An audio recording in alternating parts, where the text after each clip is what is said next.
So you got a right to sue letter or a notice to file, and you only have 90 days to file a lawsuit in court, and you don't have an attorney. Well, the first thing you want to do is find out which court you're supposed to be in. Now, if the case is against a private sector or federal employer, then you go to the federal district court. Now, if it's against a state or local government, then sometimes the state court will work, but you need to really check your letter. It may tell you. Now, second, after you figure out which court you're going to be in, you want to draft the complaint. In the complaint, what you want to do is tell the court who you are, who discriminated against you, what laws were violated. Was it the Civil Rights Act of 1964, like Title VII? Was it the Age Discrimination Employment Act? Was it American Disabilities Act, or was it Rehabilitation Act?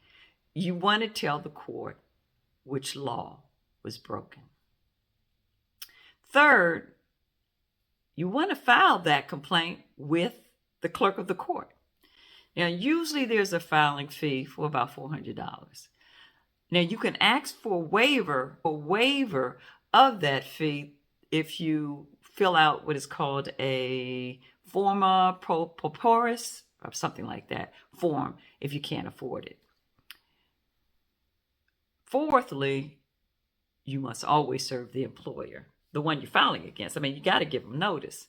So the court can explain to you how this is done. They don't give advice, but you either can use a U.S. district, you can either use a U.S. Marshal, or you can do it by certified mail, depending.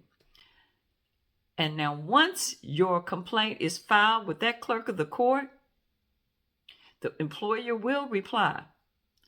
And you'll start the whole discovery process, which I'll get into later in another TikTok video.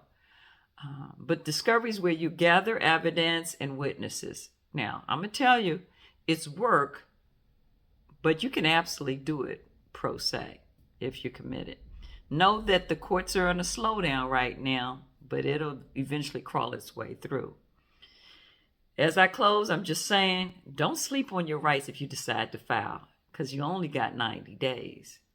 So use your time wisely. You can follow me for more tips for navigating the discrimination process.